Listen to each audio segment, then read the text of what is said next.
Hey, what's up, guys? Lorno 2000, and today we're here to react to a Trying to Get Scared challenge. This is by Llama Art, of course. They make great animations. Love the detail.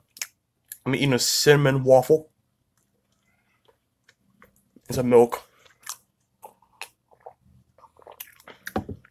Alright. What you want? He wants some. Hey, you want waffle? Get the small piece. Alright, now leave. Alright, like I said, we're reacting to Llama Arts.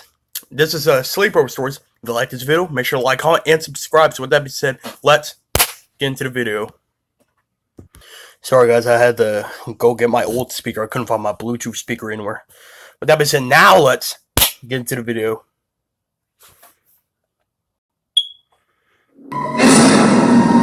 Anthony, here we go. This happened when I was 15 years old. My best friend Anthony wanted me to come over for the night since his parents would be gone all weekend. I rode my bike over and put it in his backyard before letting myself in through his back door. We played basically every video game he had, from FIFA all the way to Call of Duty, with popcorn and other junk food spilled out all over the floor. As the night progressed, we moved from video games to watching half a movie and getting bored to doing prank calls at close to 10 o'clock. Anthony made a few calls to different pizza places. When it was my turn, I just dialed a few random numbers in hopes to get someone at their house. On, say, my fourth attempt, I finally reached somebody. A guy with a deep and rough voice picked up, answering with a yeah instead of a hello. Anthony's laughing in the background made me stumble with my words mid-sentence, ultimately cracking up into laughter. I had never done a prank call, so I sucked at it. The guy on the other end was silent. I regained a straight face and tried to continue with the call. It went something like this. Sir, would it be alright if I borrowed one of the wheels from your car? What's your name, kid? My name is Bob. Really? You sure it's not Anthony? It hit me like a brick. I looked up at Anthony, whose face was noticeably full of fear. I hung up the phone, not wanting to be on the line with whoever that was for another second. Anthony, who the hell was that? I asked him. I don't know, he told me. Does your caller ID info display your name or something? No, it shows my dad's name. We hopped on the computer and did some research, trying to figure out how it was possible to get someone's name through their phone number. It didn't make sense how he could get Anthony's name so quickly. He was way too young at the time to be on any of those personal information sharing websites. We ended up asking the question on Yahoo Answers, since no one had a similar experience. The question turned up no answers. I suggested he call his dad, but he said he wasn't supposed to have anybody over for the weekend, so he didn't want to call. We planned on sleeping in the living room, so we just resumed watching the movie that we hadn't finished from earlier. Right after the phone call had left my mind, me and Anthony looked at each other when we heard his front storm door opening, and then the doorknob to the front door began to turn. It only was able to turn about halfway before the lock restricted it. Anthony turned off the TV, and I went over to the window to see who it was. I spread the blinds open. There was a tall guy standing outside. He noticed the blinds moving and turned to look at me. I practically threw the blinds back into place. Me and Anthony hid in the kitchen, listening for any more noises. Grab the knife. We heard the sound of the gate to the backyard opening, as it was right outside the kitchen window. God damn it, I said. I forgot to shut the back door. Anthony urged me to run and shut it. I made it to the hallway leading to his back door, and froze. There was a silhouette standing outside the back door. I don't think he noticed me, but he was surely looking into the house. He opened the door and stepped inside. I tiptoed to the kitchen and motioned for Anthony to follow me upstairs. We made it to his room as quietly as possible, pulling the door shut to avoid making any noise. We crawled under his bed. He had cloth covering the bottom of his bed, so you couldn't see anything under it unless you actually moved the cloth. The doors downstairs all opened, each one getting closer to the stairs. Thumps finally began up the stairs, and he was right outside the door now. The door to the room opened. I could hear Anthony's breathing. It was too loud. Footsteps moved over to the closet, and then the closet opened. I could hear the coat hangers being slid around as the fabric of the jackets and coats rubbed against each other. Footsteps moved over to the bed and stopped. I felt like my heart was about to explode out of my chest. Anthony's breathing was too loud. I had to cover his mouth with my hand. Nothing but silence in the room now. We laid still for so long, I almost thought he wasn't even in the room anymore. I moved my hand away from Anthony's mouth and whispered in his ear, "You think we can make a run for it?" He was about to answer when the most disturbing, memory-haunting scream I'd ever heard filled my ears as Anthony was seemingly dragged out from under the bed. I crawled out and saw him struggling with the man. I desperately looked around for anything to use as a weapon. I settled with the screwdriver sitting on his nightstand. I hurried over to the man and drove the screwdriver into his back. He let go of Anthony as he let out a scream of agony, giving us time to get the hell out of the house. Running onto the road would give away our position too easily. It would take too long to make it to his neighbor's house. We dove for the tree line in the woods and took cover behind a bush, watching the house. The back door opened as the man stepped outside, looking around the backyard. He then looked out to the woods. I felt his eyes pass me as he scanned through the tree line.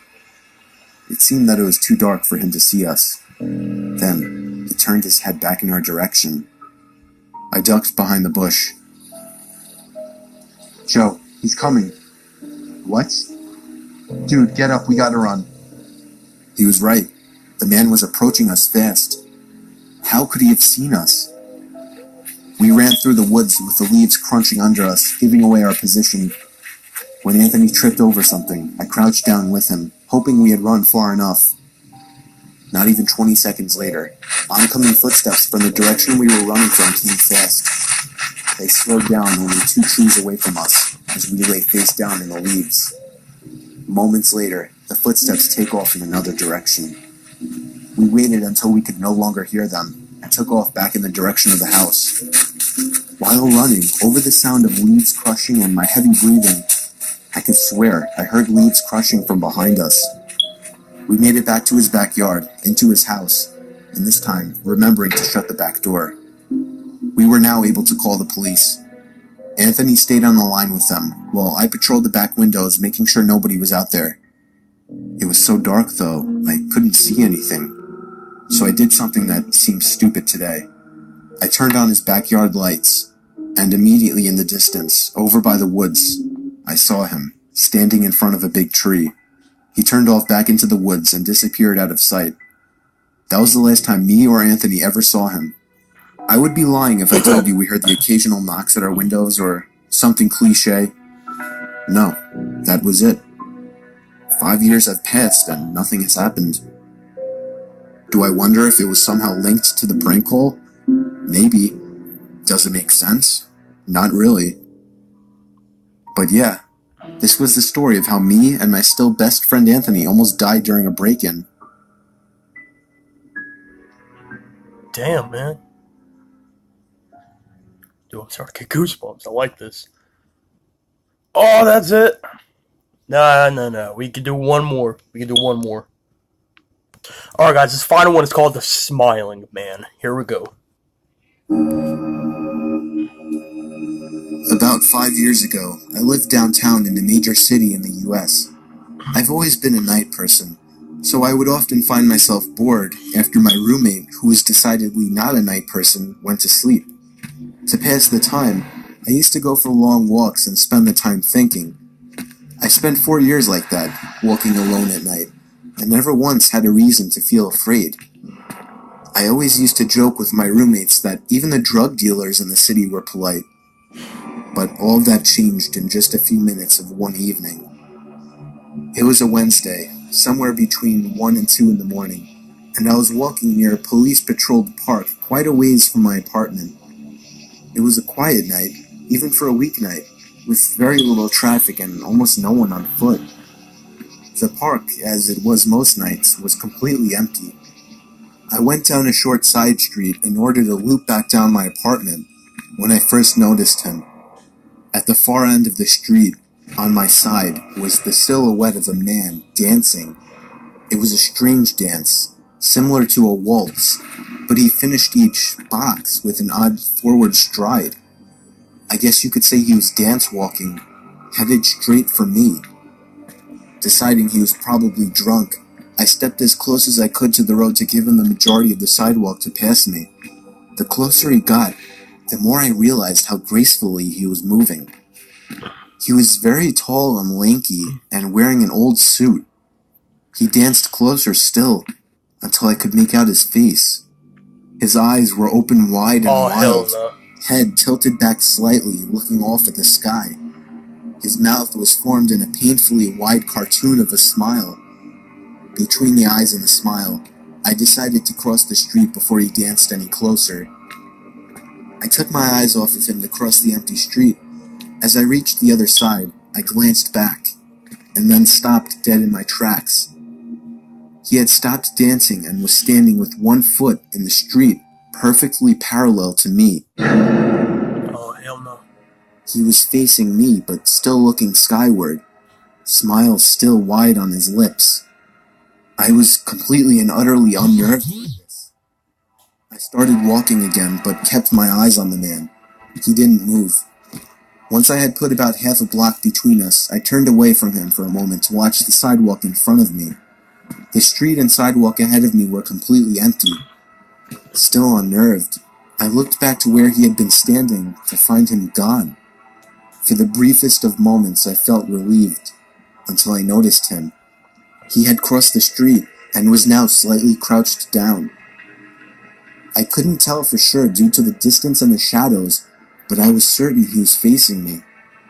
I had looked away from him for no more than 10 seconds, so it was clear that he had moved fast. I was so shocked, and I stood there for some time, staring at him, and then he started moving toward me again. He took giant, exaggerated, tiptoed steps, as if he were a cartoon character sneaking up on someone, except he was moving very, very quickly. I'd like to say at this point that I ran away or pulled out my pepper spray or cell phone or anything at all, but I didn't. I just stood there, completely frozen, as the smiling man crept toward me. And then he stopped again, about a car length away from me, still smiling a smile, still looking to the sky. When I finally found my voice, I blurted out the first thing that came to mind. What I meant to ask was, "What the fuck do you want?" in an angry, commanding tone. What came out was a whimper. What the fuck? Regardless of whether or not humans can smell fear, they can certainly hear it. I heard it in my own voice. That only made me more afraid. But he didn't react to it at all. He just stood there, smiling. And then, after what felt like forever, he turned around, very slowly, and started dance-walking away. Just like that. Not wanting to turn my back to him again, I just watched him go, until he was far enough away to almost be out of sight. And then I realized something. He wasn't moving away anymore, nor was he dancing. I watched in horror as the distant shape of him got bigger and bigger. He was coming back my way. He was coming back my way, and this time he was running. I ran too. I ran until I was off the side road and back onto a better lit road with sparse traffic. Looking behind me then, he was nowhere to be found. The rest of my way home, I kept glancing over my shoulder, always expecting to see his stupid smile, but he was never there. I lived in that city for 6 months after that, and I never went out for another walk. There was something about his face that always haunted me. He didn't look drunk. He didn't look high. He looked completely and utterly insane. And that's a very, very scary thing to see.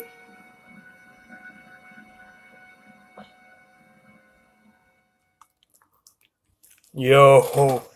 Alright, Toby, I'll put you back down.